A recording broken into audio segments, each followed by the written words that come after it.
અઝહરે આ વાત કરી છે। ઝી 24 કલાક પર એક મોટી ખબર, પરિવારના સભ્યોના મોતથી કાપી ઉઠ્યો છે મસૂદ અઝહર।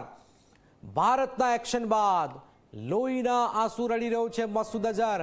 પરિવારના ખાત્મા બાદ બોલ્યો આતંકી મસૂદ અઝહર કે હું પણ ખતમ થઈ ગયો હોત તો સારું હોત। જે રીતે આતંકીઓના અડ્ડાઓ પર એક પછી એક જે વાર થયા છે, 100થી પણ વધુ આતંકીઓનો ખાત્મો બોલાઈ ચૂક્યો છે, અને આ પરિસ્થિતિ વચ્ચે પરિવારના સભ્યોના મોતથી કાપી ઉઠ્યો છે મસૂદ અઝહર। ભારતના એક્શન બાદ લોહીના આંસુ રડી રહ્યો છે મસૂદ અઝહર। પરિવારના ખાત્મા બાદ આતંકી મસૂદ અઝહર બોલ્યો છે કે હું પણ ખતમ થઈ ગયો હોત તો સારું થાત। મસૂદ અઝહર આપ જોઈ રહ્યા છો બગરના આંસુ સારી રહ્યો છે। ભારતની કાર્યવાહીથી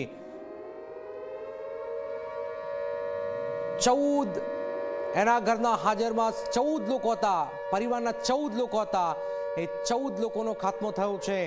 પરિવારના ખાત્મા બાદ આતંકી મસૂદ અઝહરે આ વાત કરી છે, અને હું પણ ખતમ થઈ ગયો હોત, હું પણ મરી ગયો હોત તો સારું થાત। મસૂદ અઝહરે વાત કરી છે। પરિવારના 14 સભ્યોના મોતથી કાપી ઉઠ્યો છે આ મસૂદ અઝહર। તો જે રીતે સ્ટ્રાઇક થઈ છે, જે રીતે મિસાઇલ દાગવામાં આવી છે આતંકીઓના ઠેકાણા પર, ત્યાં એક પછી એક જે આતંકીઓના મોત થયા છે, એમાં આપ જોઈ રહ્યા છો કે આતંકી મસૂદ અઝહરનો પરિવાર, જે 14 સદસ્યનો પરિવાર હતો, એનો ખાત્મો બોલાઈ ગયો છે। તો એર સ્ટ્રાઇકમાં મસૂદના પરિવારના 14 લોકો ઠાર થયા છે। મસૂદના ઘર પર મિસાઇલથી આ સટીક હુમલો થયો છે, અને એના પરિવારના 14 લોકોના મોત થયા છે। પરિવારના સભ્યોના મોતથી આ કાપી ઉઠ્યો છે આ મસૂદ અઝહર।